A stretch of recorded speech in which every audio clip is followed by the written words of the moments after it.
Now we are going to learn how to rationalizing denominators.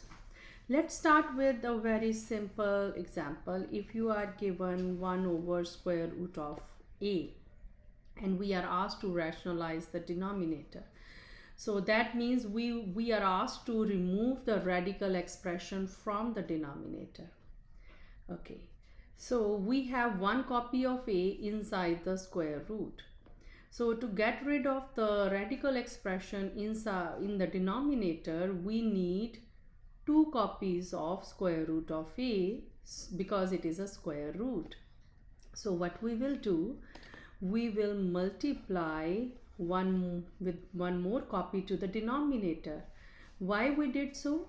Because if you multiply them together, you get a square under the square root, and we know that square and square root will cancel each other and we are left with just a number, and we get rid of the root from the denominator.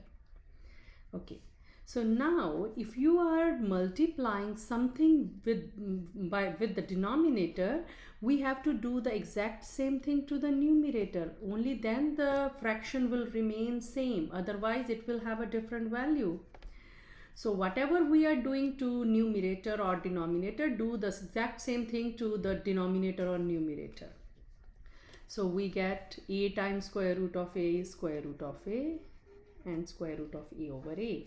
So we were asked to rationalize the denominator to get rid of the radical from the denominator, and we did it.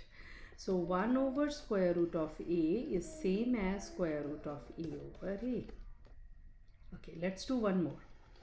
If you have 1 over the third cube root of a and we are asked to rationalize the denominator, so now we need 3 copies of cube root of a to get rid of the cube root. So what we will do, we will multiply this with 2 copies of cube root of a, and we have to do the exact same thing to the numerator. Make sure this 3 goes inside here. If it is outside, that means it is multiplied to that.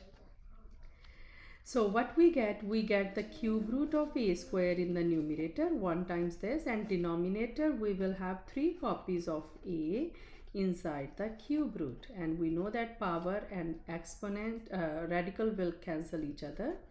So we have cube root of a square over a. So we rationalize the denominator. So this rule we use when we have only one term in the denominator and we are rationalizing the denominator. Now let's do some examples where we have 2 terms in the denominator and we are asked to rationalize the denominator. Suppose we are given 2, 1 minus cube root of 3.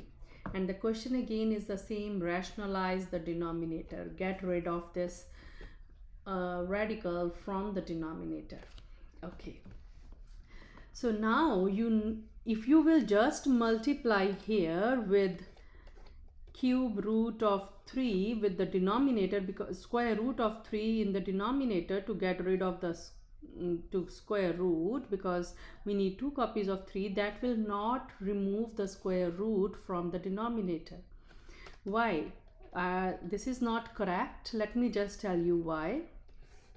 Because this square root of 3 will be multiplied with the whole denominator, so it will be multiplied to 1 and it will be multiplied to the square root of 3, and yes, square root of 3 will cancel that, but the denominator will be root 3 minus 3, and you see that we still have a root, square root in the denominator. We are not able to remove the square root from the denominator using this trick.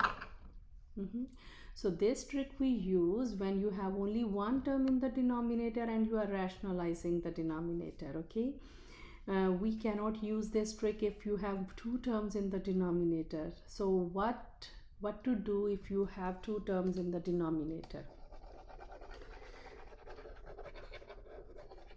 If you have 2 terms in the denominator and you are asked to rationalize the denominator, you will multiply the denominator. Let me give you clue so that you can figure that out. So if you have a factor, so you know that you need a square, right? So that you can cancel the square root. If you have a factor and you need a square,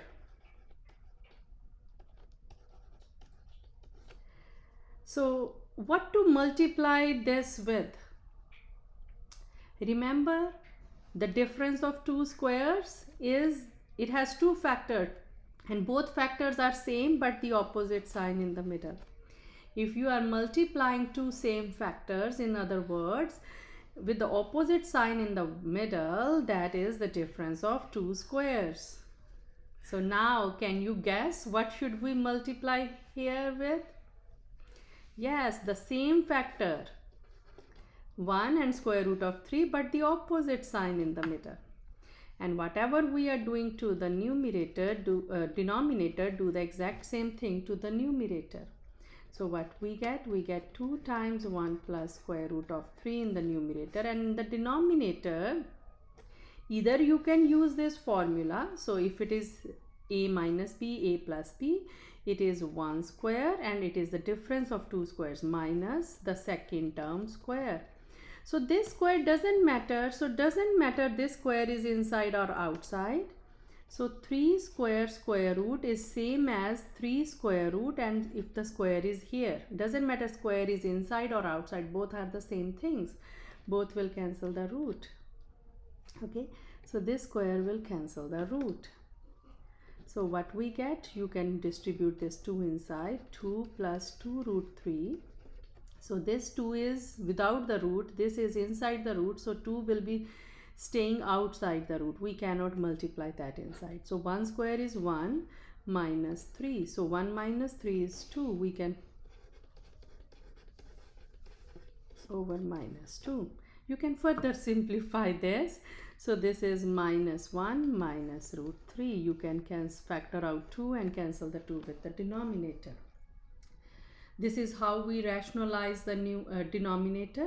The same thing, if we have to rationalize the numerator, we have to multiply the numerator by the same factor but the opposite sign in the middle. So this is how we rationalize numerators or denominators.